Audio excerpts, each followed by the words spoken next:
The Senate will come to order. The senators will please take their seats. Those persons not entitled to the privilege of the floor will retire to the gallery.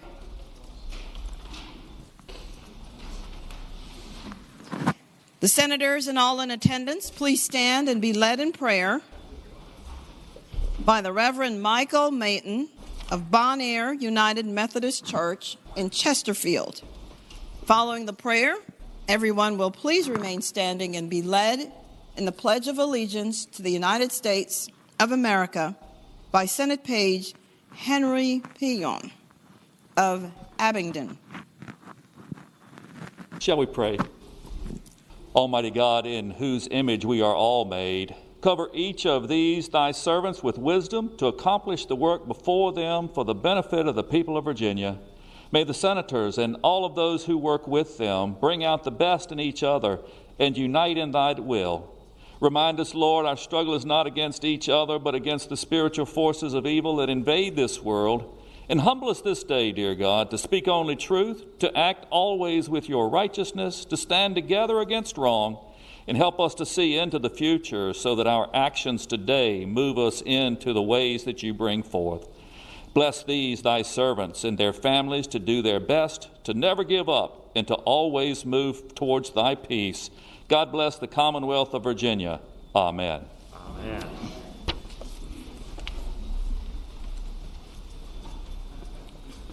I pledge allegiance to the flag of the United States of America and to the republic for which it stands, one nation, under God, indivisible, with liberty and justice for all.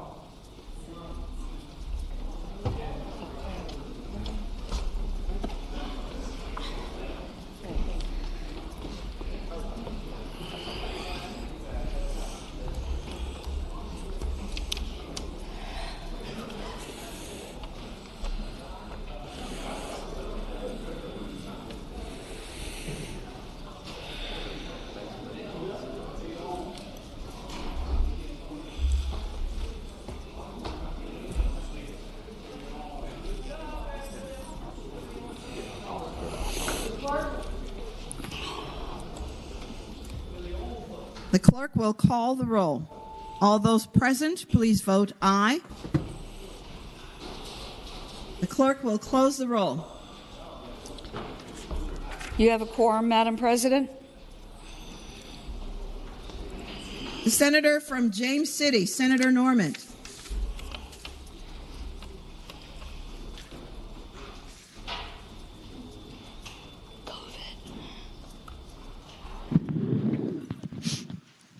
Good morning, Madam President.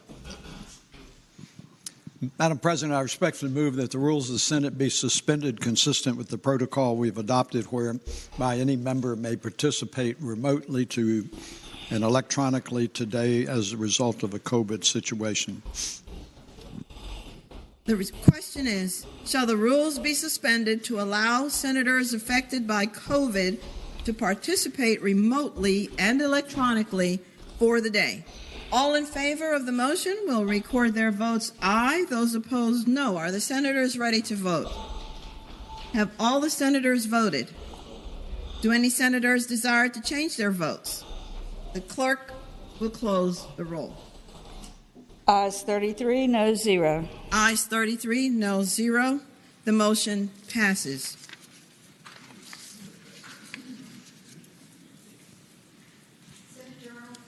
January 27, 2022. The senior senator from Chesterfield, Senator Hashmi, moves that the reading of the journal be waived. All in favor of waiving the reading of the journal will record their vote aye. Those opposed, no. Are the senators ready to vote? Have all the senators voted? Senator Bell, how do you vote? Senator Favola, how do you vote? Senator Bell will vote aye. Thank you. Senator Howell, how do you vote? I vote aye. Senator McPike, how do you vote? Aye. Thank you. Do any senators desire to change their vote? The clerk will close the roll. Ayes 35, noes 4. Ayes 35, noes 4. The reading of the journal is waived. The clerk will report any communications from the House of Delegates.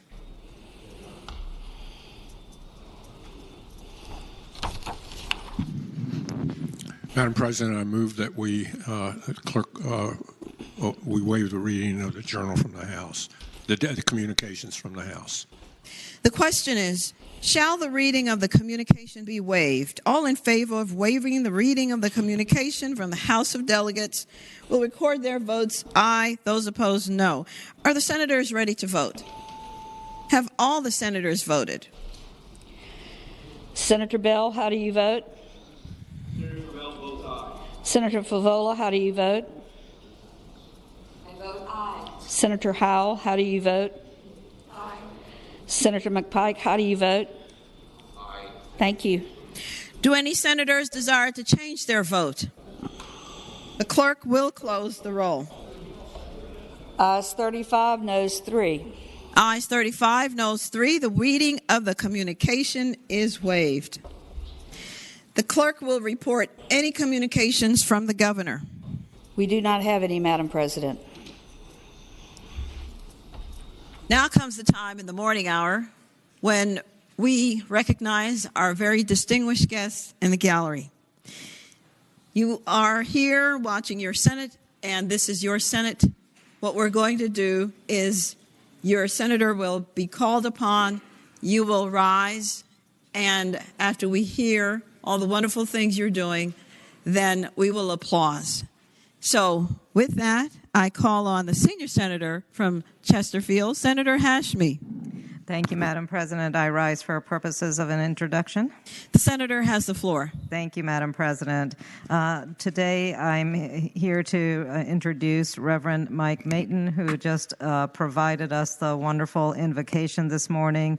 The Reverend is pastor of Bon Air United Methodist Church in North Chesterfield, and Pastor Mike is a second career pastor. First, he served throughout the Richmond area in the wholesale and retail seafood industry, and then entered the ministry in 1998. Mike lives in Midlothian with his wife Cheryl, who was recently named Special Education Teacher of the Year by the Henrico County Public Schools, and we certainly congratulate and thank her for her service in this area. Mike and Cheryl are parents to Malia, who is a senior at Virginia Tech, and Madam President, I ask that we give the warm welcome of the Senate.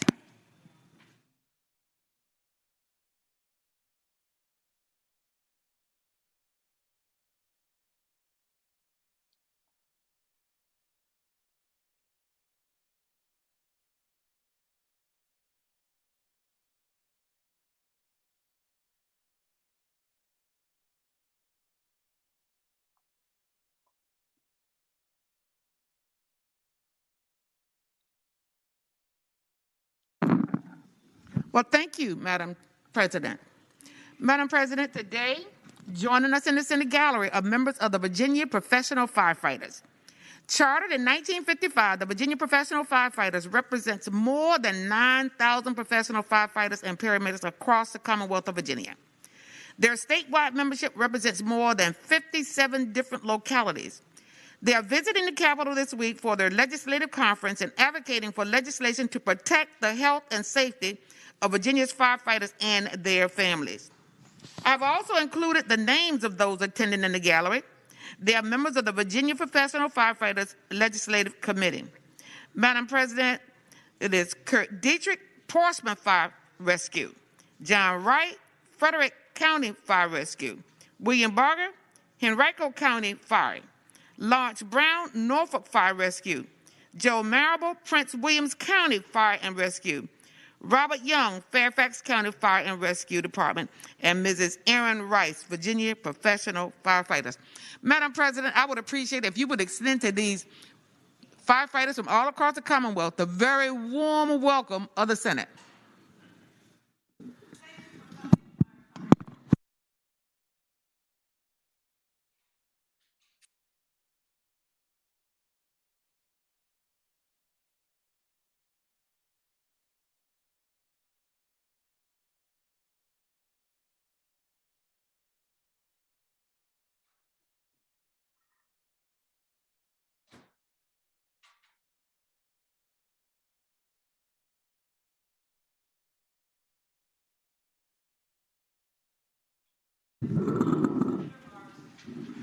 Thank you, Madam President. I rise for an introduction. Thank you, Madam President. Today is the last day of Randolph-Macon College's January term internship here at the Capitol. My alma mater uses this month to expose students to many different careers in government, business, and service. I did this. I was the first J term in 1970, and I went to New York and saw a bunch of plays and wrote a paper. I thought that was a much better idea than coming here. But at any rate, they did. And I hope that they learned a great deal. I'm so pleased that these Yellow Jackets were able to use their talents to help us while they learned about the representative process in General Assembly. I believe they are in the gallery or watching remotely. So please join me in giving them a round of applause for completing their internship and wishing them success in the future. I ask that they be given the warm welcome of the Senate.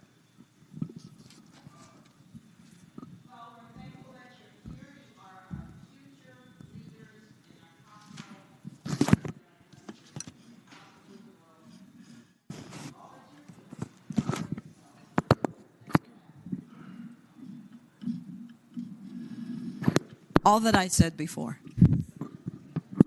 We thank you for being our future leaders.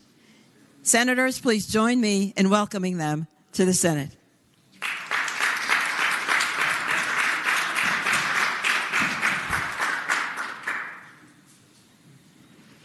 The junior senator from Chesterfield, Senator Chase.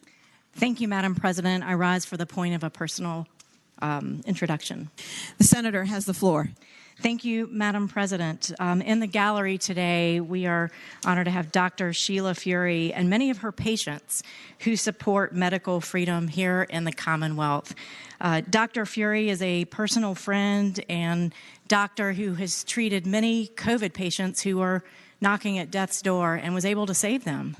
She has a record of treating over 300 patients and plus.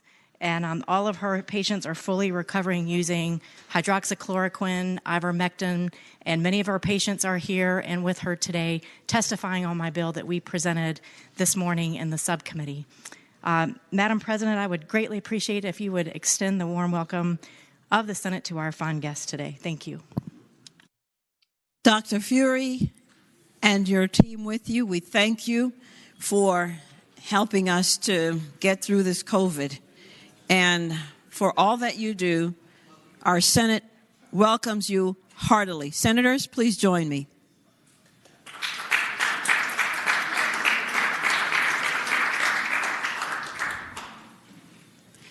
The senator from King George, Senator Stewart. Thank you, Madam President. I rise for a request. Senator has the floor. Thank you, Madam President. I would ask that the Journal reflect that my seatmate, the senator from Fauquier, is away from the Capitol today on a matter of pressing personal business. We will ensure that the Journal so reflects that. Thank you. Is there any other business to come before the morning hour?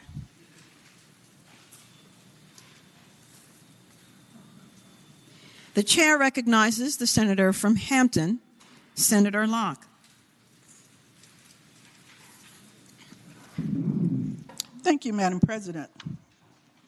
I have sent to the clerk's desk the committee nominations report on the Senate standing committees, which I would like to be placed before the Senate. We have it, Senator. Okay. Would you ask the clerk to read? 2022 Senate Standing Committees. Judiciary, Edwards, co-chair. Deeds, co-chair. Saslaw, Norman, Lucas, Obenshain, McDougall, Stewart, Stanley, Peterson, Saravell, McClellan, Boysko, Morrissey, and Peake. Privileges and elections. Eben, chair. Howell, Deeds, Vogel, Reeves, Ruff, Spruill, Peake, McDougall, Saravell, Mason, McClellan, Boysko, Bell, and Hackworth. Thank you, Madam Clerk. I move that the committee nominations report be adopted. The question is, shall the report be adopted? As many as are in favor of the adoption of the report will record their votes aye. Those opposed, no. Are the senators ready to vote? Have all the senators voted? Senator Bell, how do you vote? Senator Bell votes aye. Senator Favola, how do you vote? I vote aye. Senator Howell, how do you vote? Aye. Senator McPike, how do you vote? Aye. Thank you. Does any senator desire to change their vote? The clerk will close the roll. Ayes 36, noes 0. Ayes 36, no 0. The committee nominations report is adopted.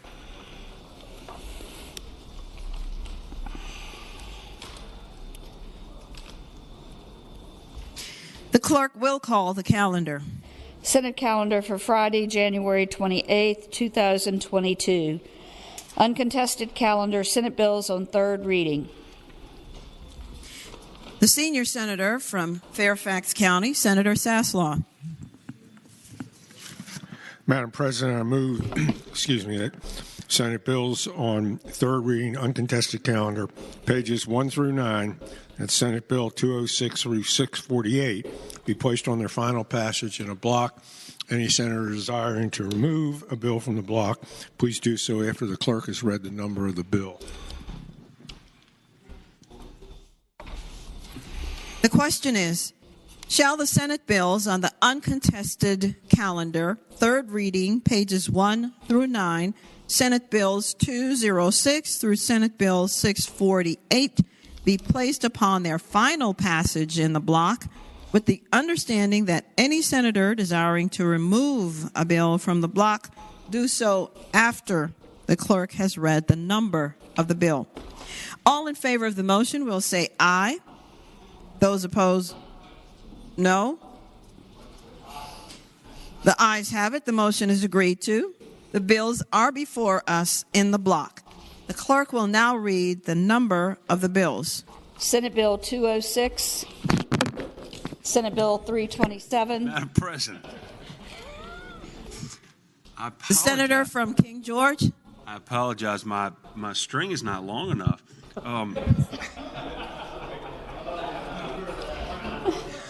Madam President, could Senate Bill 206 please come out of the block and bye for the day? And I've okayed that with the patron. Without objection, Senate Bill 206, height challenged, will go by for the day. Senate Bill 392, Senate Bill 396, Senate Bill 404, Senate Bill 423, Senate Bill 424, Senate Bill 470, Senate Bill 497, Senate Bill 498, Senate Bill 526, Senate Bill 184, Senate Bill 321, Senate Bill 335, Senate Bill 351, Senate Bill 427, Senate Bill 433, Senate Bill 648,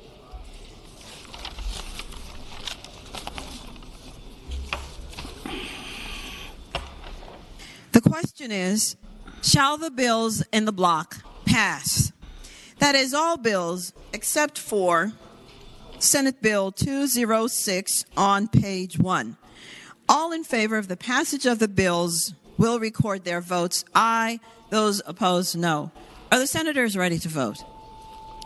Have all the senators voted? Senator Bell, how do you vote? Senator Bell? Senator Bell votes aye. Senator Favola, how do you vote? I vote aye. Senator Howell, how do you vote? Aye. Senator McPike, how do you vote? Aye. Thank you. Does any senator desire to change their vote? The clerk will close the roll. Ayes 39, noes 0. Ayes 39, no 0. The bills in the block pass.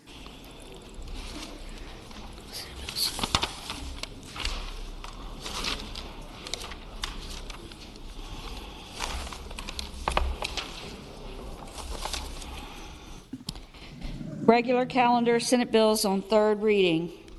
Senate Bill 362, bicycles and certain other vehicles riding two abreast. Does it work? And there is a floor amendment.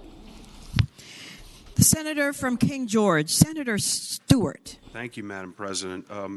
Madam President, there's a series of things we're going to have to go through on this to get this bill right. Thanks to the senator from Eastern Fairfax. At first, Madam President, I would ask that we reconsider the vote by which the bill was ordered to be engrossed and advanced to its third reading.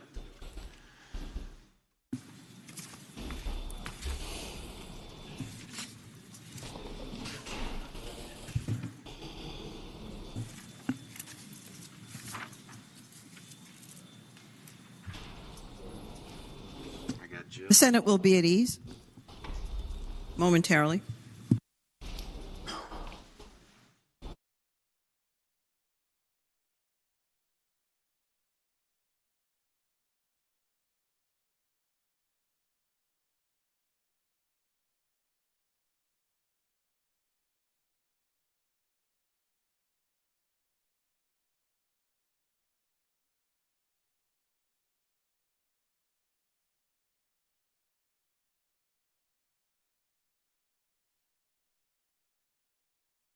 Be back in order. The question is, with the recommendation that the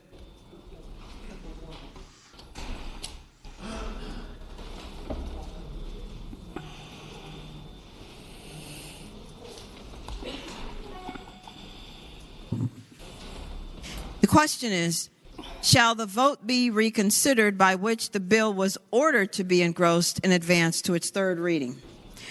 This is a recorded vote. All those in favor of the motion will record their votes aye. Those opposed, no. Are the senators ready to vote? Have all the senators voted? Senator Bell, how do you vote? Aye. Senator Favola, how do you vote? Aye. Senator Howell, how do you vote? Aye. Senator McPike, how do you vote? Aye. Thank you. Does any senator desire to change their vote? The clerk will close the roll. Ayes 39, noes 0. Ayes 39, no 0.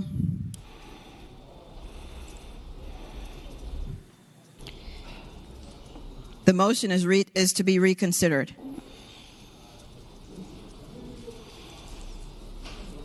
The senator from King George, Senator Stewart. Thank you, Madam President. Madam President, next I would ask that we reconsider the vote by which the floor amendment was agreed to. The question is, shall we reconsider the vote by which the floor amendment was agreed to? All those in favor of the motion, this is a recorded vote, will vote aye. Those opposed, no. Are the senators ready to vote? Does any senator desire to change their vote? Senator Bell, how do you vote? Senator Bell votes aye. Senator Favola, how do you vote? I vote aye. Senator Howell, how do you vote? Aye. Senator McPike, how do you vote? Aye. Thank you. The clerk will close the roll. Ayes 39, noes 0. Ayes 39, no 0. The floor amendment is rejected. Reconsidered. The senator from King George, Senator Stewart. It is a little complicated, Madam President. Madam President, I would next ask that the original floor amendment from the senator from Eastern Fairfax be rejected.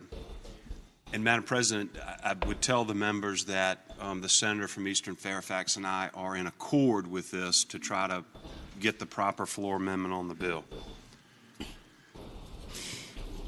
The question is, shall the floor amendment be agreed to with the recommendation that it be rejected? All in favor of the motion will say aye. Those opposed, no. No. Let me start that again. All in favor of the motion will say aye. Those opposed, no. No. The noes have it. The amendment is rejected.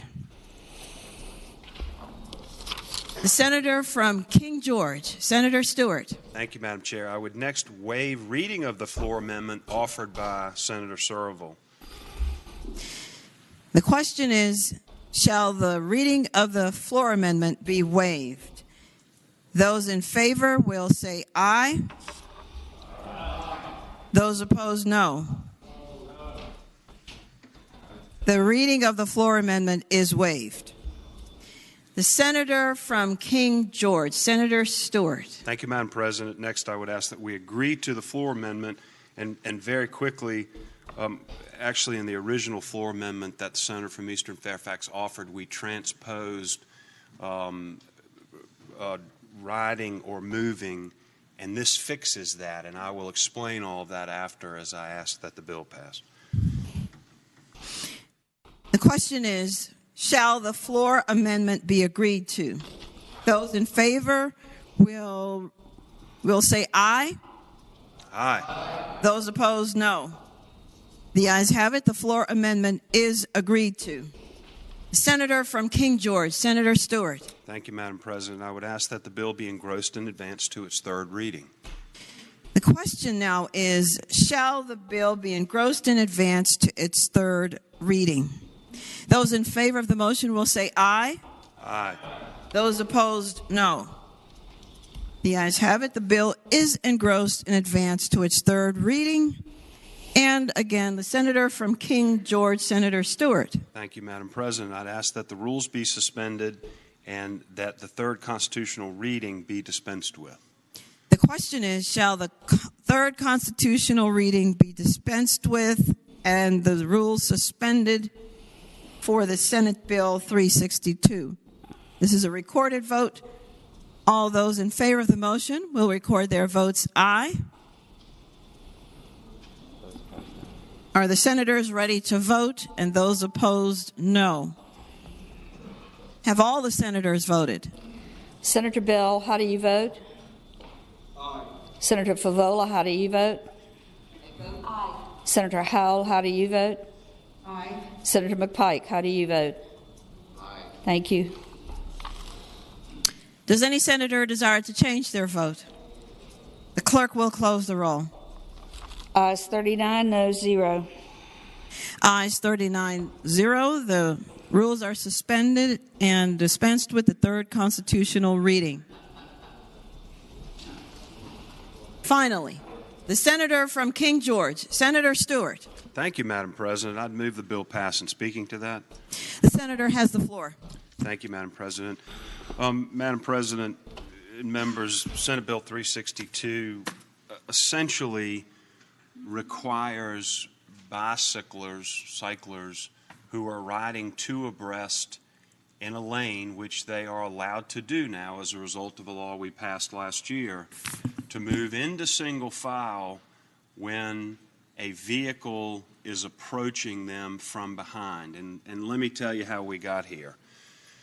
Last year, we passed a bill that now said bicycles can drive two abreast in a lane of travel, and they don't have to move out of the way. And so I'm sure that's fine in some areas of the Commonwealth. It is not fine in others.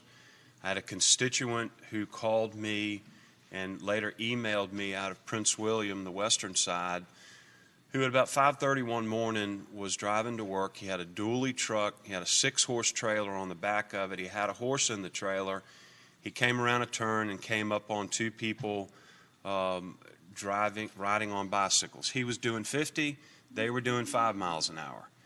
Now, instead of running over them, he put the truck in the ditch. He wrecked the truck. He wrecked the trailer.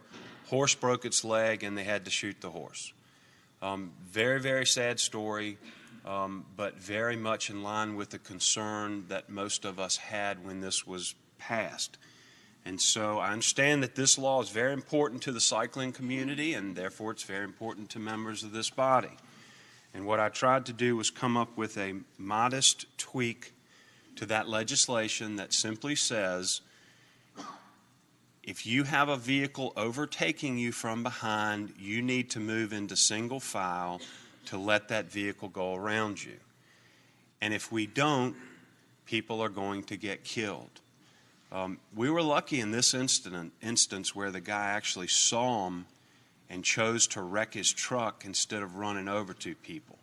But we're not always going to be lucky like that. And so this is a very reasonable measure. The senator from Eastern Fairfax put his amendment in, which essentially would say if you fail to move into single file formation, that won't constitute negligence per se. And that was a very fair amendment with regard to civil actions for people who were involved in these lawsuits, and I think kept the law in a pretty good place on the civil side. And so with that, I would ask the bill pass.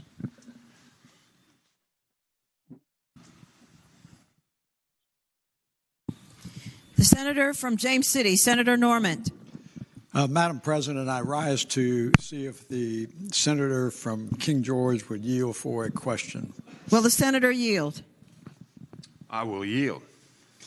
Senator Norman. Madam President, my question is it a reasonable interpretation of this amendment in the bill as amended that it would prohibit bicyclists from riding on any routes other than a designated bike trail? Senator. I'm sorry, would the gentleman restate the question? Senator Norman. Madam President, my question would be, would this prohibit bicyclists from riding on primary or secondary roads and restricting them only to bike trails? Senator Stewart. No, Madam President, it would not. They still can ride on the highways, and they still can ride two abreast. And I suggest the gentleman from James City should get his own bill.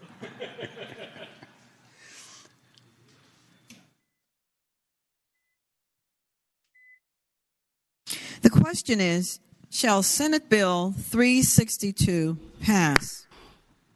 All in favor of the passage of the bill will record their votes aye. Those opposed, no. Are the senators ready to vote? Have all the senators voted? Senator Bell, how do you vote? Aye. Senator Favola, how do you vote? Senator Favola? Senator Howell, how do you vote? Aye. Senator McPike, how do you vote? Aye. Thank you. Does any senator desire to change their vote? The clerk will close the roll. Ayes 35, noes 4. Ayes 35, noes 4. The bill passes. Senate Bill 63, Safe Haven Protections Newborn Safety Device at Hospitals for Reception of Children. The senator from Mecklenburg, Senator Ruff. Thank you, Madam President. I move the passage of the bill and speaking to that motion. Senator has the floor. This bill addresses those times when mothers of newborn babies, for whatever reason, do not believe they can care for the child. Current law allows the mothers to leave the baby at a hospital or other emergency medical facility within 14 days of birth without repercussions. This bill would extend that period to 30 days. The substitute approved by the Courts Committee adds the clause that if the facility voluntarily installs a newborn safety device, that it must be safe and regularly monitored. The goal is to protect the infant as professionally as possible. I'll renew my motion the bill pass. The question is, shall Senate Bill 63 pass? All in favor of the motion will record their votes aye. Those opposed, no. Are the senators ready to vote? Have all the senators voted? Senator Bell, how do you vote? Aye. Senator Favola, how do you vote? I vote aye. Senator Howell, how do you vote? Aye. Senator McPike, how do you vote? Aye. Thank you. Do any senators desire to change their vote? The clerk will close the roll. Ayes 39, noes 0. Ayes 39, noes 0. The bill passes. Senate Bill 328, Law Enforcement Agencies Acquisition of Military Property. The senator from Spotsylvania, Senator Reeves. Thank you, Madam President. Make the motion the bill pass. And speaking of that, The senator has the floor. ladies and gentlemen, this is a cleanup bill for adverse action that happened when this bill passed.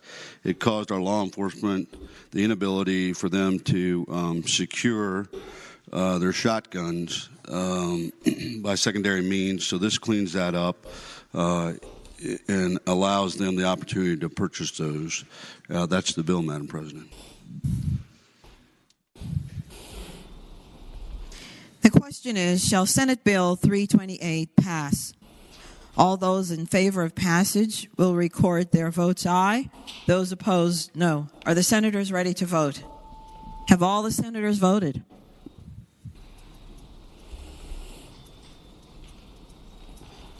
Senator Bell, how do you vote? Aye. Senator Favola, how do you vote? I vote aye. Senator Howell, how do you vote? Aye. Senator McPike, how do you vote? Aye. Thank you. Does any senator desire to change their vote? The clerk will close the roll. Ayes 39, noes 0. Ayes 39, 0. No 0. The bill passes. Senate Bill 389, support of parents by child repeal provision. The senator from Alexandria, Senator Eben. Good morning, Madam President. Good morning. I move the bill pass, and speaking to that motion. Senator has the floor. Senate Bill 389 repeals an antiquated part of Virginia law that used to be similar to in the let me start by saying in the 1950s, 45 states had laws requiring that adult children support their parents if they should become in necessitous circumstances or destitute. And they would be able to face a fine of $500 or a year in prison for failure to support the parents if they were of the means to do so.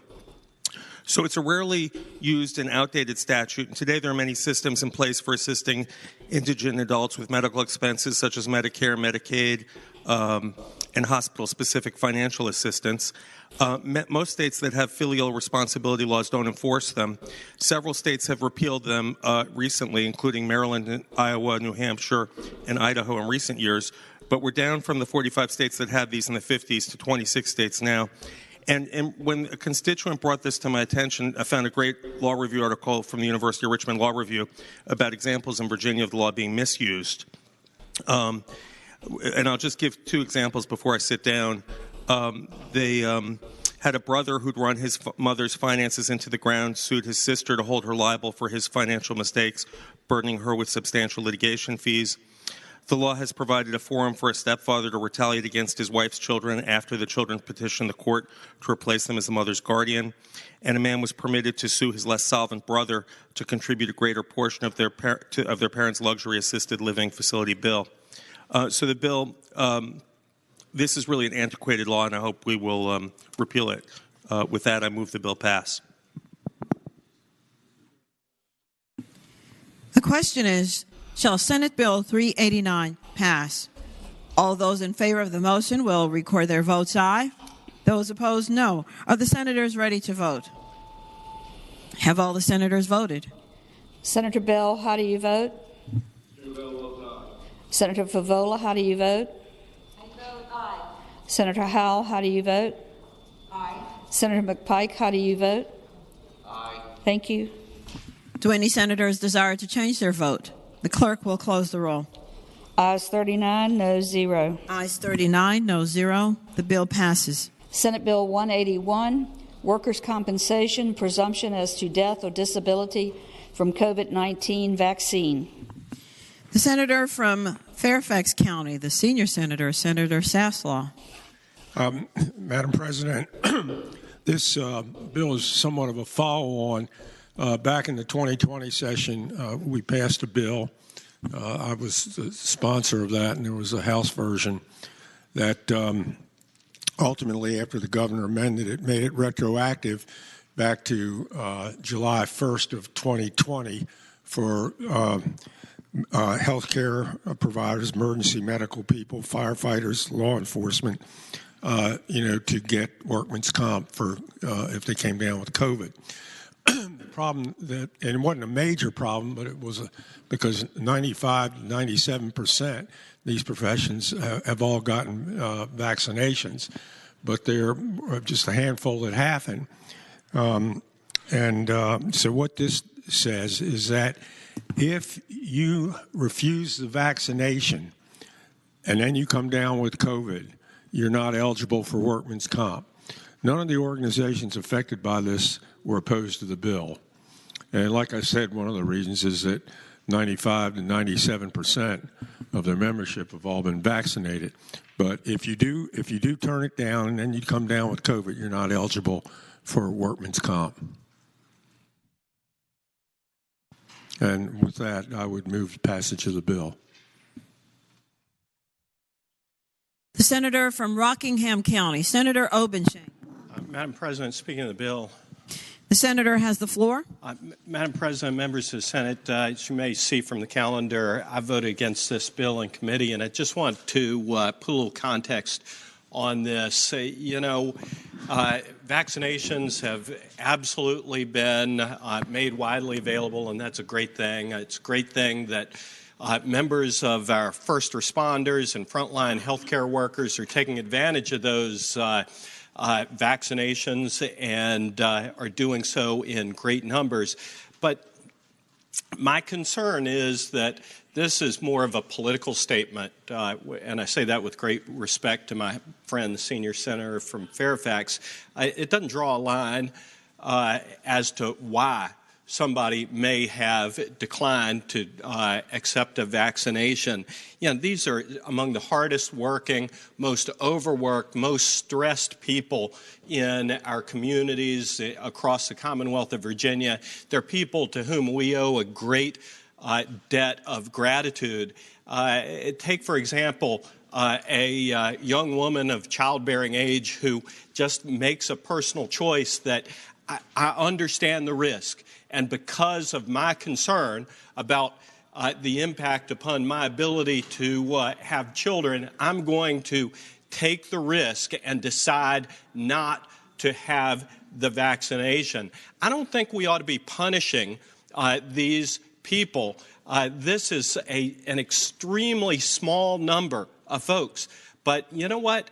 That young woman who has concerns, who didn't take a vaccination, she may be the one who gets COVID, who needs this workers' compensation benefit. And this is going to deprive some of those people we ought to be saying thanks to of the ability to receive workers' compensation benefits. And I don't see a real meaningful benefit that we get other than to wave a little political flag. So I would hope that people will consider voting against this, not because I think vaccinations are a bad thing. I think they are a good thing.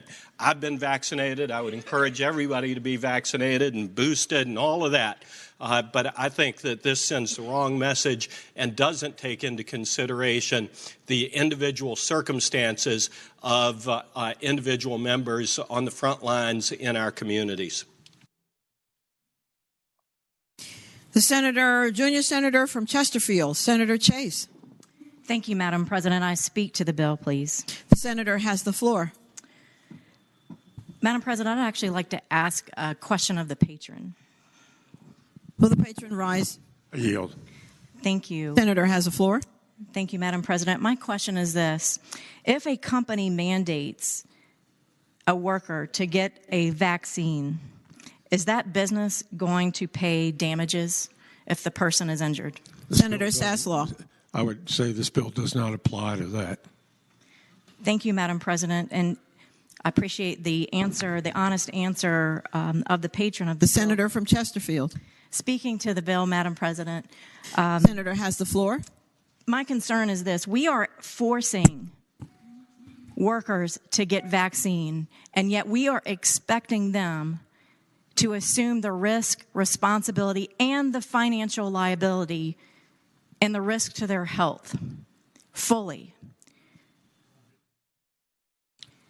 I reject this one-size-fits-all approach to preventing hospitalizations and death when, as we saw in a subcommittee this morning, there are other alternatives to include ivermectin, hydroxychloroquine, and we need to allow Virginians to make that decisions for themselves instead of deciding that they have to get a jab in order to keep their job. And you know, Madam President, not all Virginians want to get a vaccination. They have educated themselves on the dangers of these vaccines. We have just seen a report out by a military attorney showing all the numbers of increased risk of myocarditis, cancer, you name it. We do not know the long-term negative impacts of this vaccine. It has been around less than a year. Madam President, I would conclude my remarks by saying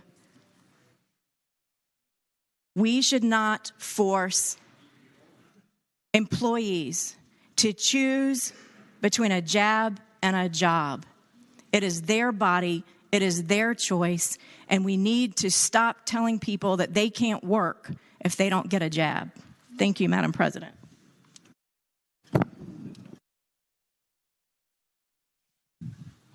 For what purpose does the senator rise? Just to briefly wrap up and respond, I would say... if I could have others speak, Senator, and then I'll call on you. Thank you. The senator from Fairfax City, Senator Peterson. Thank you, Madam President. Speak to the bill. The senator has the floor. And, Madam President, I think it's important to remember that this is not telling people what they can or cannot do. This is saying whether or not they can recover under workers' compensation. Anyone in here that owns a small business pays a tax which basically funds our workers' compensation system. And when people become ill, particularly if it's a preventable illness, that's a tax on small business. And again, if we look at our public employees and they become ill and it was an avoidable illness, that's a tax on our citizens. And so this is just simply, people can make the choice they're going to make. It's simply saying we're not going to absorb that tax if it was avoidable. That's all we're saying. The senator from Lynchburg, Senator Peake. Yes, I rise to speak to the bill. Senator has the floor. And just to speak briefly to what the senator from Fairfax just said. You know, we have 3 members of this caucus of the Senate currently out due to coronavirus, and I believe all 3 of them were vaccinated. The senator from Rockingham was vaccinated and was out. I am vaccinated and was out. So the vaccine does not keep you from getting the virus. And so while we would distinguish between those who catch the virus who are vaccinated and boosted and let them get workers' comp, but then people who don't get the vaccine but get the exact same virus that the rest of us got, we would not allow them to get workers' comp benefits. This is a mean-spirited bill, and I ask you to vote against it.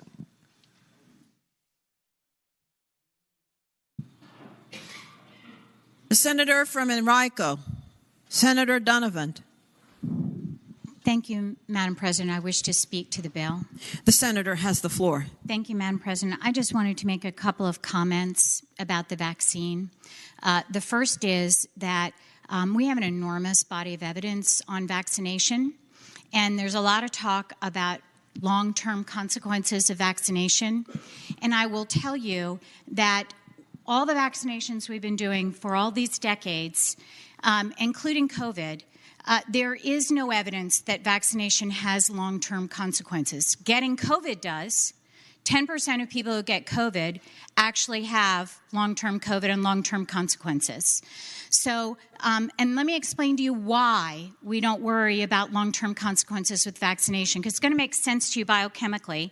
When you see these ads on TV about medications that develop, complications 10 years later, those are medications that a patient takes every day that have a repetitive biochemical effect on the body that ends up causing a long-term consequence that is unforeseen. With vaccination, you have a very concise, precise exposure to an inoculant that is going to cause you to develop an immune response, and it is short-lived. In fact, the effect of the vaccine in triggering your immune system is essentially gone in 2 to 3 weeks. So that is why we are so confident as people discern getting vaccination that vaccination does not have long-term consequences. The second thing I will say as an OBGYN is that there is outstanding evidence to show that there are no reproductive consequences for women in getting the vaccine, and that it is very safe for future reproduction, and it is also absolutely safe to get in pregnancy. And in fact, with Delta variant, even in my own geographic area, we lost moms and babies because the effect on women was far more serious than we expected, and vaccination in pregnancy is a really important protection. Having said all of that, there are real reasons that people cannot get the vaccine. And you may think some are illegitimate, and some may have very well-founded medical reasons, but that's not up to you. And the fact of the matter is, do you know that 1/3 of our healthcare workers are unvaccinated? They have chosen not to be vaccinated. This is why the vaccine mandate is such a staggering risk to our healthcare system going forward, because if we fire 1/3 of our healthcare staff when we already can't man our hospitals, we're going to be in profound jeopardy. People who are on the front lines get to have the privacy to make their own decisions about healthcare, including vaccination. And if they are on the front lines protecting you either as a first responder or as a healthcare provider, we need to give them workman's comp because they're doing the yeoman's work in this epidemic. And so I would ask you to not support this legislation from my friend, senior from Fairfax, but I will, and I will not be supporting it, and there's very good reasons you should not as well. Thank you. The senator from Alexandria, Senator Eben. Would the senior senator from Fairfax yield for a question? Will the senator yield? I yield. Senator Eben. I would ask the senator, or remind him, I heard the senator from Lynchburg talk about how some of our colleagues who have COVID, he believes they've been vaccinated, and he said that they got the, quote, exact same COVID as other people. Would the senator agree that the vaccination reduces the need to go to the ICU, end up on ventilators, and have a much greater chance of fatality? Senator Saslaw. I was reading the other day, the fatalities from those who've been vaccinated and boosted is 1/10 of 1,000 of those who've been unvaccinated. Thank the senator. The junior senator from Richmond City, Senator Morrissey. Thank you, Madam President. Would the senior senator from Henrico yield for a question? Senator Donovan, will you yield? Yes, Madam President. Senator Morrissey. Thank you, Madam President. I would preface my questions with the following: that I have the utmost regard and respect for her medical acumen, and she has you just made 3 points, and I want to ask you about the third one. First, you said that there are no long-term negative consequences to the vaccine because the effects show in quick order. You said, number 2, that the empirical evidence is somewhat certain that there's efficacy in this vaccination. And then the third thing is that there's real reasons for not getting vaccinated.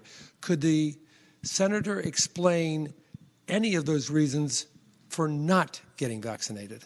Senator Donovan. Thank you, Madam President. I'll start by saying that to be very precise, because precision in language is the job we have in the Senate, I said that we have no evidence that vaccination causes long-term consequences, and I explained the biochemistry before that. Nobody can ever say never, but this should not be a reason, fear of long-term consequence should not be a reason that people do not get the vaccine. I will also say, to support that evidence, that we have had hundreds of millions of people across the world now be vaccinated with this vaccine, and we have very good evidence of what the precise risks are. But things that show up much later, things that are going to show up after vaccination, show up within the first 2 months. So having clarified that, real reasons that you cannot get the vaccine often are medical, and they may involve things like certain autoimmune disorders, they may involve clotting disorders, they may involve other other medical indications that people have been told, and I have patients that have been told they should not get the vaccination. And so there is, even though, people, this is really, if we want to get back to consistency in our language and what we do and what we expect, this is a conversation between a doctor and a patient. I'm not a specialist in every arena, but I know that there are certain specialists that have advised against patients getting these, and I can't probably list all the diseases for you, but they're legitimate. And those are a couple of examples. I thank the Senator. Would she yield for one final question? Will the Senator yield? Yes, Madam President. Senator Morrissey. Thank you, Madam President. Could the Senator give us a approximate number, the percentage of people that are in this possibly population of people that could be at risk if they got a vaccination? You said that there were many reasons out there. What percentage of the population, if you have one, are in that risk category? Senator Donovan. Madam President, I would say I have no idea. Right. And I don't know if we can characterize that, but I will say this. I think it is far beyond the scope of this body to be trying to discern what is a valid medical reason and what is not. Furthermore, I think that this entire conversation about why I am or am not vaccinated is a shocking violation of privacy in medicine. And I believe that there are principles upon which we can make this decision that have to do with the fact that we can't, with law, control every decision everybody makes. And in healthcare, that is an arena where we really should respect somebody's intelligence to discern and decide an intervention that they are going to choose or receive in medicine, be it a vaccination or something else, and that what we need to be doing here is protecting, with workman's comp, people who are on the front lines in the business of taking care of this epidemic. I thank the Senator. The senior senator from Richmond, Senator McClellan. Thank you, Madam President. Speaking to the bill. Senator has the floor. I want to get us back to what the bill actually does. This is not a bill that mandates a vaccine. This is not a bill that says you will get fired if you don't get a vaccine.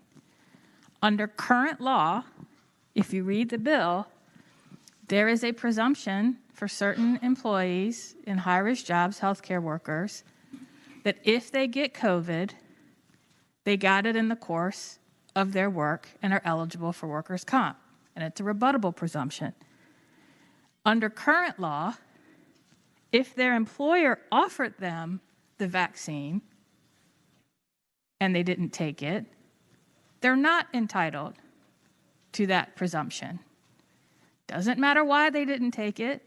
If the employer offers it and they don't take it, they don't get the presumption. So that's current law.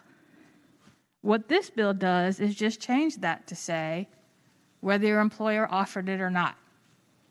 If you didn't take it, you don't get the presumption. So let's debate what the bill actually does and not what it doesn't do. Thank you, Madam President.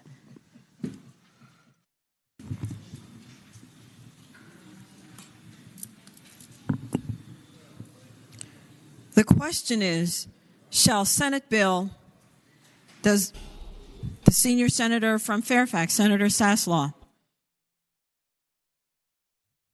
There were a couple things said during this debate that I wanted to just briefly. Of the senators rising? Pardon? What is the purpose of the senator rising? To wrap this up and answer some of the things that were stated that were not accurate. The senator has the floor. As the senior senator from Richmond has said, this bill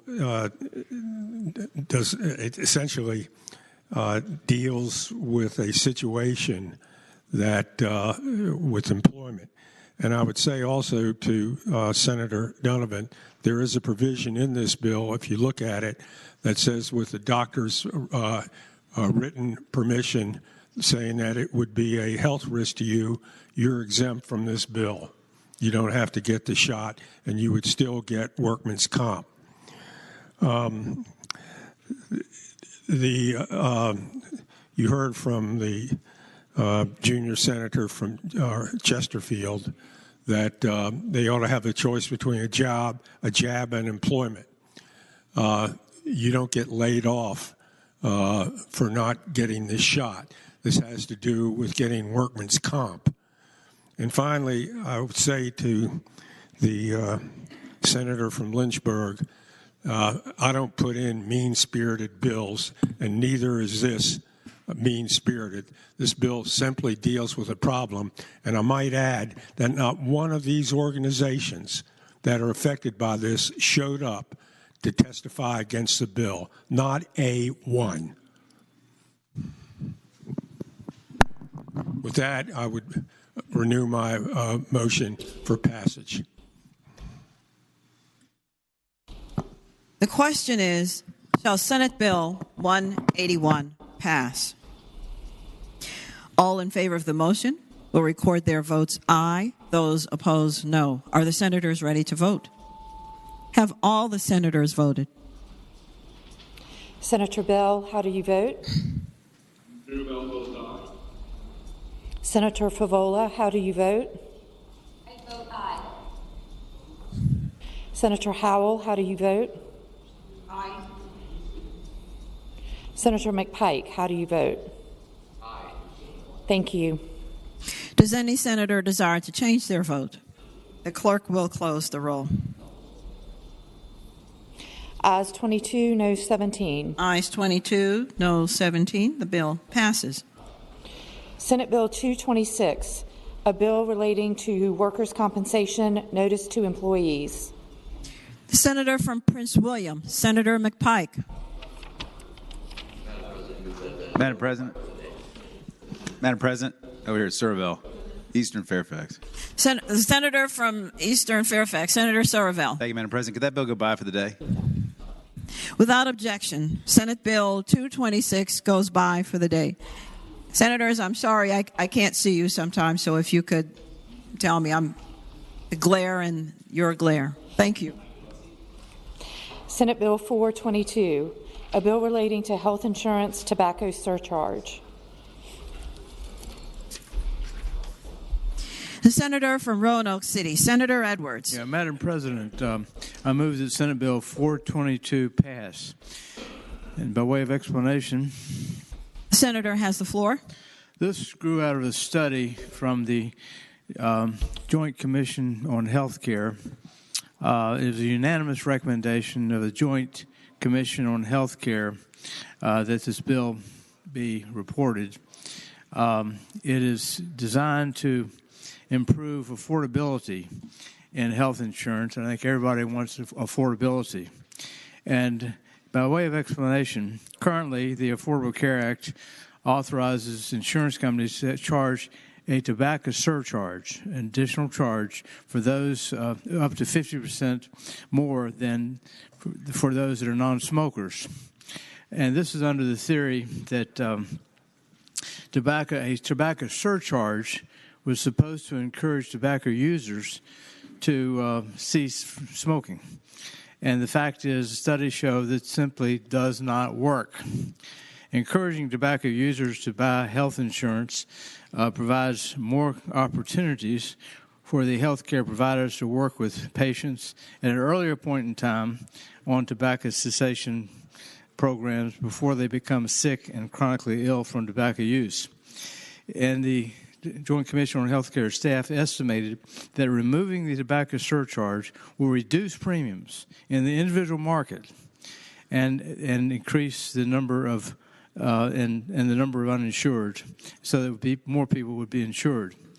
Mr. President, the staff found that by eliminating the tobacco surcharge, it's likely that the premiums will fall between 3 and 4.5%, and there will be an increase in the number of people in the market for health insurance by between 9,000 and 13,000. In other words, up to 14,000 uninsured people will not be uninsured but will be insured.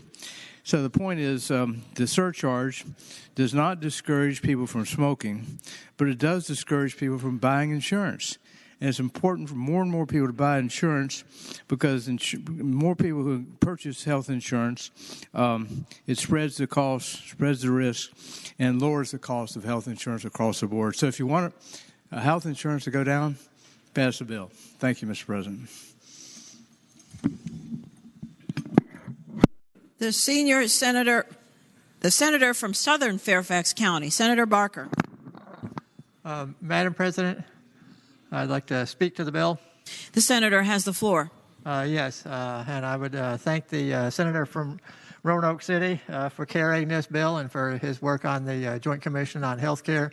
And I think he has it exactly correct by saying that right now there are insurance companies can charge as much as a 50% higher premium to people who sign up for health insurance when they are smokers and they confess to that, basically. That deters many of them from being able to get insurance coverage because they cannot afford it, which has a negative effect upon them.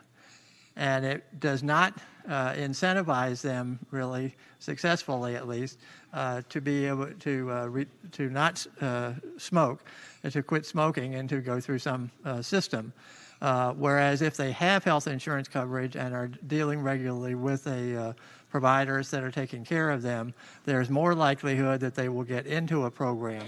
So it is important that we pass this bill to reduce the cost of care, to provide access, health insurance coverage for more people, and to reduce smoking and the negative effects from that from the citizens of the Commonwealth. And with that, I would urge everyone to support the bill introduced by the senator from Roanoke City.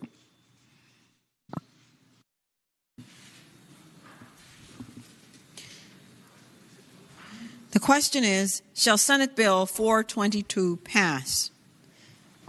All in favor of the motion will record their votes aye. Those opposed, no. Are the senators ready to vote?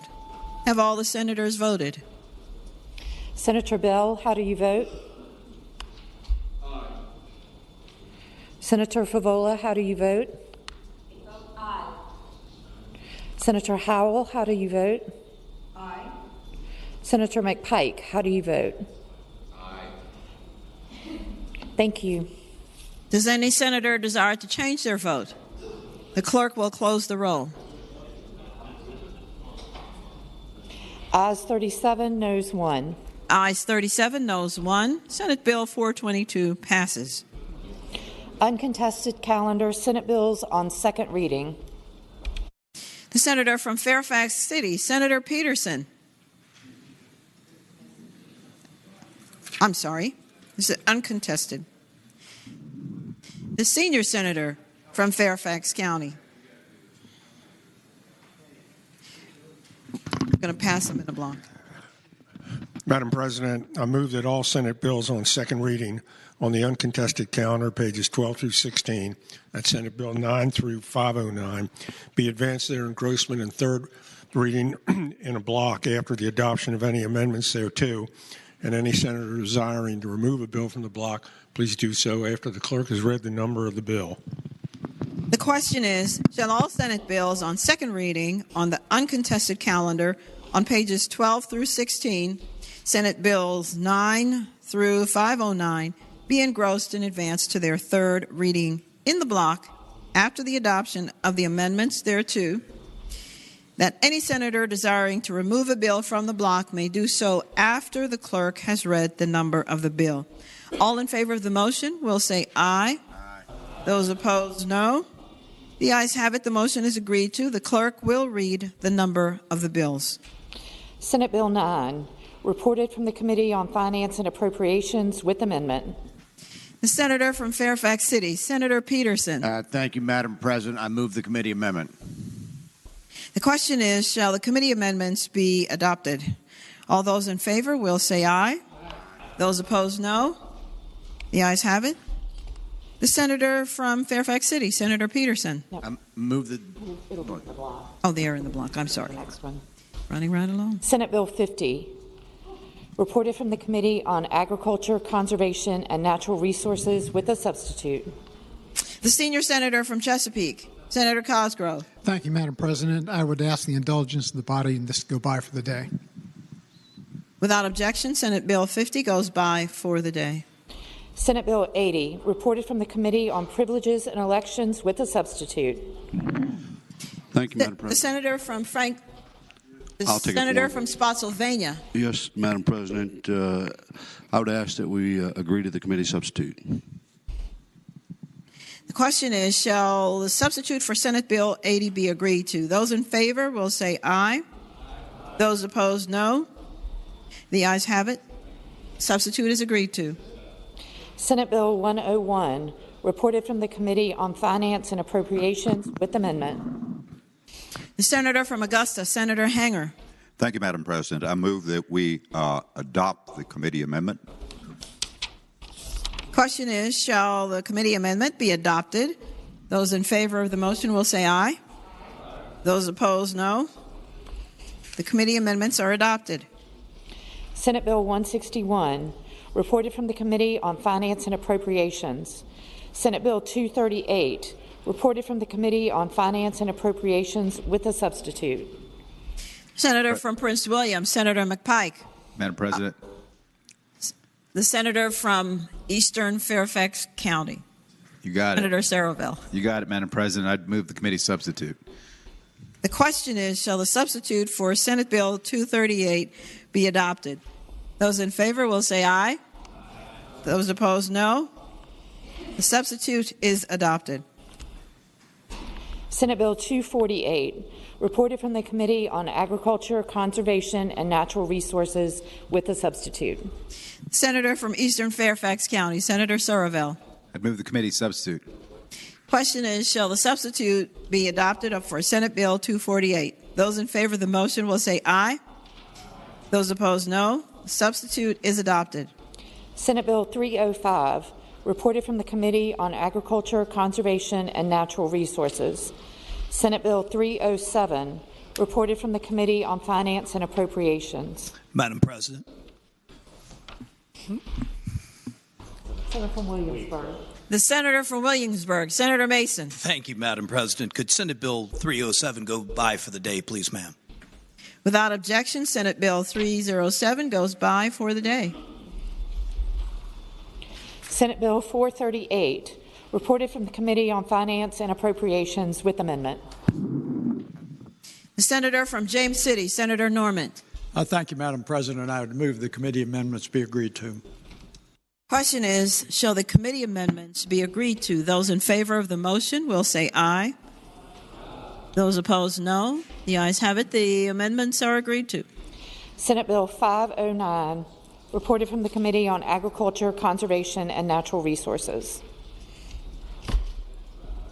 The question is, shall the Senate bills be engrossed and advanced to their third reading? That is, all bills except for Senate Bill 50 and Senate Bill 307, which are on pages 13 and 15. The senior senator from Chesapeake. Thank you, Madam President. I feel a little foolish here. I actually asked for Senate Bill 50 to go by for the day, but that was the wrong bill. Can it go back in the block? No? I can do it Monday. That's okay. 1 second. We would need to reconsider the vote for the day. Okay. We're going to have to reconsider, Senator, that vote. We'll do it Monday. Never mind. All right.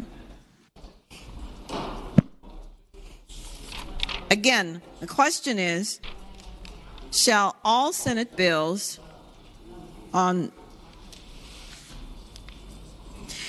be engrossed in advance to their third reading? That is, all bills except for Senate Bill 50 on page 13 and Senate Bill 307 on page 15.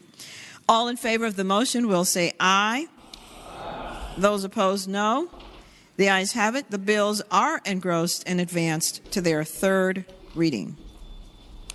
Regular calendar, Senate bills on second reading. Senate Bill 52, a bill relating to installation of certain utilities reimbursement. Reported from the Committee on Local Government. The senior senator from Chesapeake, Senator Cosgrove. Thank you, Madam President. I mean it this time. Can we please have Senate Bill 52 go by for the day so I can work with one of our members? Without objection, Senate Bill 52 goes by for the day. Senate Bill 26, a bill relating to sales tax exemption, gold, silver, and platinum bullion. Reported from the Committee on Finance and Appropriations with amendment. Senator from Mecklenburg, Senator Ruff. Thank you, Madam President. I move the committee amendment. Question is, shall the committee amendment be adopted for Senate Bill 26? Those in favor will say aye. Aye. Those opposed, no. The ayes have it. The committee amendments are adopted. I now move the bill be engrossed and passed for its third reading. Question is, shall Senate Bill 26 be engrossed and advanced to its third reading? Those in favor of the motion will say aye. Those opposed, no. The ayes have it. Senate Bill 26 is engrossed and advanced to its third reading. Senate Bill 141, a bill relating to Department of Wildlife Resources boat ramp fees. Reported from the Committee on Finance and Appropriations. Senator from Roanoke City, Senator Edwards.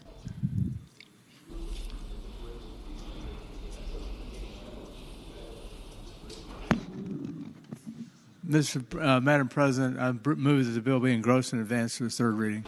Question is, shall Senate Bill 141 be engrossed and advanced to its third reading? Those in favor of the motion will say aye. Those opposed, no. The ayes have it. The bill is engrossed and advanced to its third reading. Senate Bill 211, a bill relating to voter registration, list maintenance, list of decedents transmitted by State Registrar of Vital Records. The junior senator from Virginia Beach, Senator Kiggins. Reported from the Committee on Privileges and Elections with amendment, and also from the Committee on Finance and Appropriations. Now the junior senator from Virginia Beach. Madam President, I move the amendment be agreed to. The question is, shall the committee amendment be agreed to? Those in favor say aye. Those opposed, no. The amendments are agreed to. The junior senator from Virginia Beach. Madam President, I move that the bill be engrossed and advanced to its third reading. The question is, shall Senate Bill 211 be engrossed and advanced to its third reading? Those in favor say aye. Aye. Those opposed, no. The ayes have it. The bill is engrossed and advanced to its third reading. Senate Bill 241, a bill relating to Renal Disease Council Fund report. Reported from the Committee on Finance and Appropriations. The senior senator from Chesterfield, Senator Hashmi. Madam President, I move that we engross and advance the bill to its third reading. The question is, shall Senate Bill 241 be engrossed and advanced to its third reading? Those in favor of the motion will say aye. Aye. Those opposed, no. The ayes have it. The bill is engrossed and advanced to its third reading. Senate Bill 257, a bill relating to Counseling Compact. Reported from the Committee on Finance and Appropriations with a substitute. Senior senator from Chesterfield, Senator Hashmi.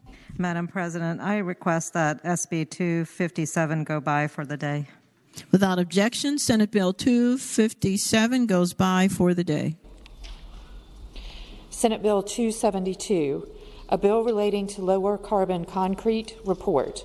Reported from the Committee on Agriculture, Conservation, and Natural Resources with a substitute. The senior senator from Chesterfield, Senator Hashmi. Madam President, I move that we accept the committee substitute. The question is, shall the committee substitute of Senate Bill 272 be accepted? Those in favor of the motion will say aye. Aye. Those opposed, no. The ayes have it. The substitute is accepted. The senior senator from Chesterfield. Madam President, I move that the SB 272 be engrossed and advanced to its third reading. Question is, shall Senate Bill 272 be engrossed and advanced to its third reading? Those in favor of the motion will say aye. Those opposed, no. The ayes have it. The bill is engrossed and advanced to its third reading. Senate Bill 273, a bill relating to elections, absentee voting, verification by Social Security or driver's license number in lieu of witness signature. Reported from the Committee on Privileges and Elections with a substitute. The senator from Alexandria, Senator Eben. Thank you, Madam President. I move that SB 273 committee substitute be accepted. Question is, shall the committee substitute of Senate Bill 273 be accepted? Those in favor of the motion will say aye. Aye. Those opposed, no. The ayes have it. The substitute is accepted. The senator from Alexandria, Senator Eben. I move the bill now be engrossed and advanced to its third reading. Question is, shall Senate Bill 273 be engrossed and advanced to its third reading? Those in favor of the motion will say aye. Those opposed, no. The bill is engrossed and advanced to its third reading. Senate Bill 283, a bill to allow for a referendum to be held in 2022 relating to the removal of the Augusta County Courthouse from the city of Stanton to Augusta County. Reported from the Committee on Privileges and Elections with a substitute. The senator from Augusta, Senator Hanger. Thank you, Madam President. I move that we adopt the committee substitute. Question is, shall the substitute for Senate Bill 283 be adopted? Those in favor of the motion will say aye. Aye. Those opposed, no. The ayes have it. Substitute is adopted. The senator from Augusta, Senator Hanger. Thank you, Madam President. I move that the bill be engrossed and advanced to its third reading. The question is, shall Senate Bill 283 be now engrossed and advanced to its third reading? Those in favor will say aye. Those opposed, no. The bill is engrossed and advanced to its third reading. Senate Bill 292, a bill relating to scenic river designation, Maury River. Reported from the Committee on Agriculture, Conservation, and Natural Resources.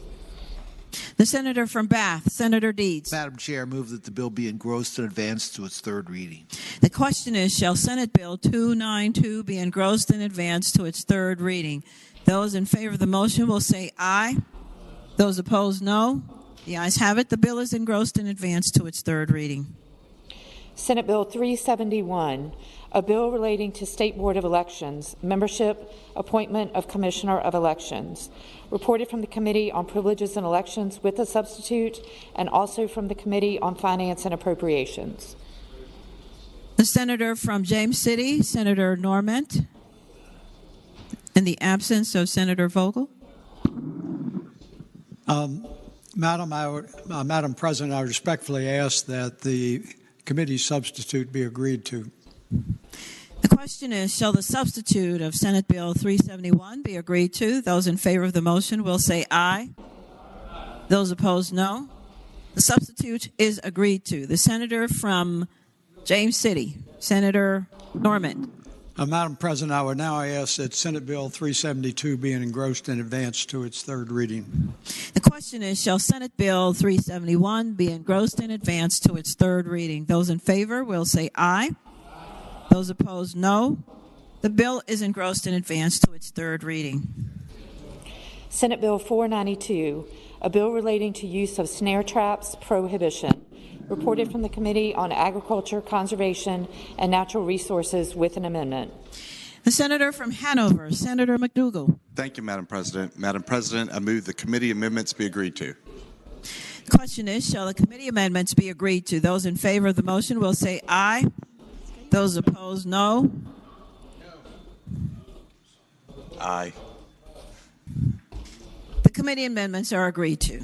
The senator from Hanover, Senator McDougall. Thank you, Madam President. I move the bill be engrossed and advanced to its third constitutional reading. The question is, shall Senate Bill 492 be engrossed and advanced to its third reading?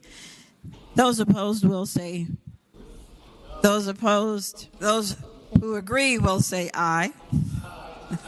Those opposed, no. The bill is engrossed and advanced to its third reading. Senate Bill 517, a bill relating to retail sales and use tax, exemption for prescription medicine and drugs purchased by veterinarians. Reported from the Committee on Finance and Appropriations with amendments. The senator from Portsmouth, Senator Lucas. Thank you, Madam President. Madam President, I move that the amendment be agreed to. Question is, shall the amendments be agreed to? Those in favor of the motion will say aye. Aye. Those opposed, no. The amendments are agreed to. The senator from Portsmouth, Senator Lucas. Yes, Madam President, I move that the bill be engrossed and advanced to its third constitutionally required reading. question is, shall Senate Bill 517 be engrossed and advanced to its third constitutionally required reading? Those in favor of the motion will say aye. Those opposed, no. The bill is engrossed and advanced to its third constitutionally required reading. Senate Bill 629, a bill relating to season for taking oysters, reported from the Committee on Agriculture, Conservation, and Natural Resources, and we do have a floor amendment. The Senator from King George, Senator Stewart. Thank you, Madam President. I'd ask that we waive reading of the floor amendment. The question is, shall the reading of the floor amendment be waived? Those in favor of the motion will say aye. Aye. Those opposed, no. The reading is waived. The Senator from King George, Senator Stewart. Thank you, Madam President. Madam President, this bill just gives VMRC a little bit of flexibility with regard to oyster season.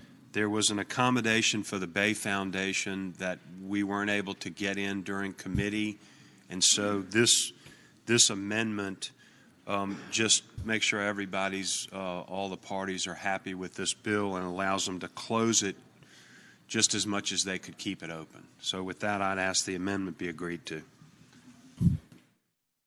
Does any senator wish to speak to the amendment? Hearing none, the question is, shall the amendment be agreed to? All in favor of the motion will say aye. Aye. Those opposed, no. The motion is agreed to. The Senator from King George, Senator Stewart. Thank you, Madam President. I'd move the bill be engrossed and advanced to its third reading. The question is, shall Senate Bill 629 be engrossed and advanced to its third reading? Those in favor will say aye. Those opposed, no.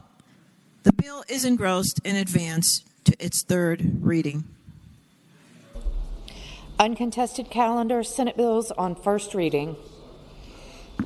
The senior senator from Fairfax County, Senator Saslaw. Madam President, I move that all Senate bills on first reading on the uncontested and regular calendar, pages 22 through 32, that's Senate Bill 57 through 679, that the rules be suspended and the first constitutional reading of the titles be dispensed with.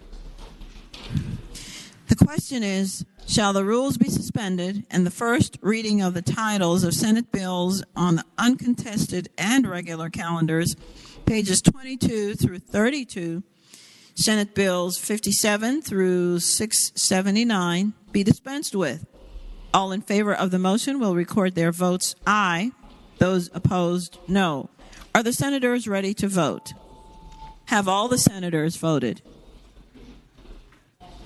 Senator Bell, how do you vote? Aye. Senator Favola, how do you vote? I vote aye. Senator Howell, how do you vote? Aye.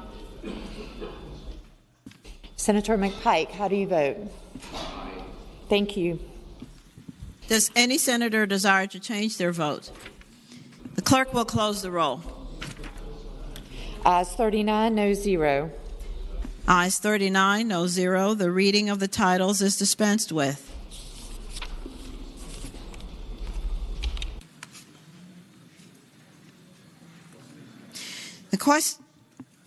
The senior senator from Fairfax County, Senator Saslaw. Madam President, I now move that all said bills be passed by for the day. The question is, shall the Senate bills on the uncontested and regular calendars, now on their second reading, be passed by for the day? All in favor of the motion will say aye. Those opposed, no. The ayes have it. The bills will go by for the day. Uncontested calendar, Senate Joint Resolution on second reading. SJR 57, confirming appointments by the governor of certain persons communicated to the General Assembly January 1st, 2022.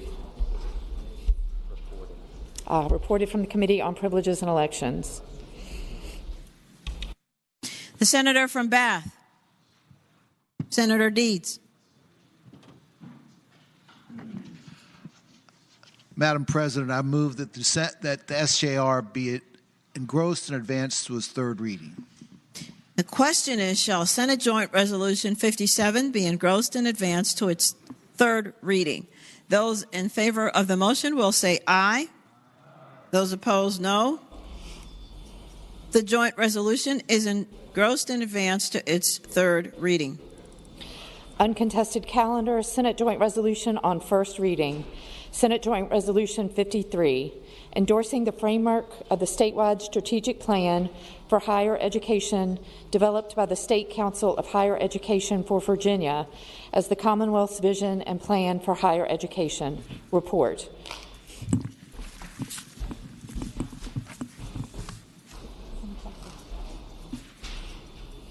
The senior senator from Fairfax County, Senator Sasslaw.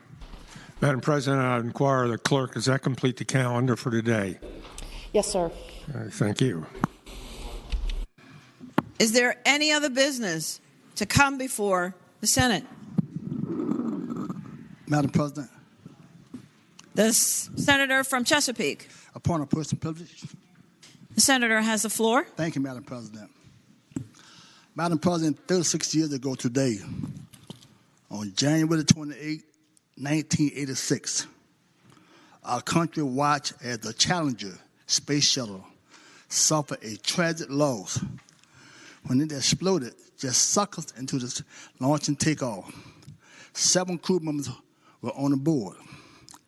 This included the first civilian, Crystal McAllister, who was a school teacher who flew as part of the Teacher in the Space Project. The space shuttle mission was the 25th flight of the space shuttle and the 10th flight of the Challenger. Madam President, when we adjourn today, I ask that we adjourn in the memory of the NASA Space Challenger space crew. Thank you.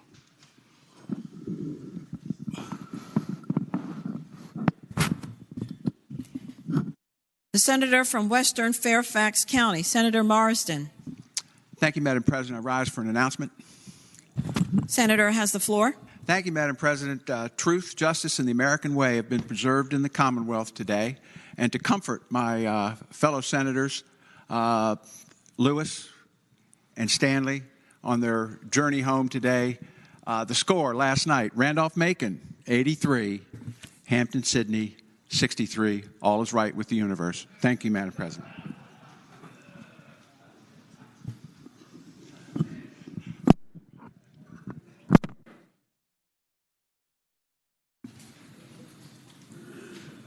Does any other senator wish to speak?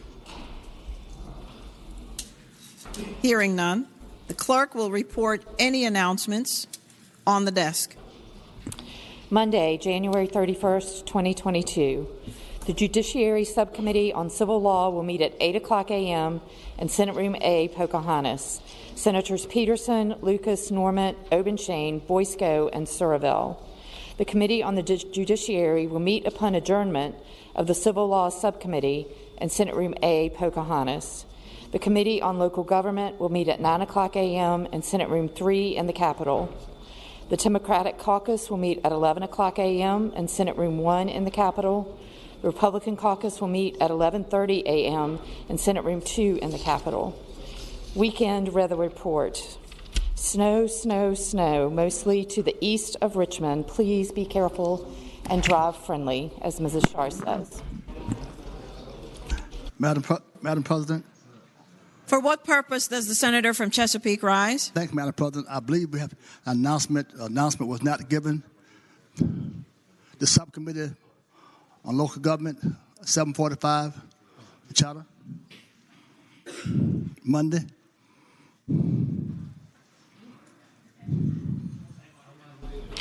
I'm sorry, Senator, which subcommittee of local government? Local government charter change. Charter, well, I'm sorry. The charter, 7:45 Monday.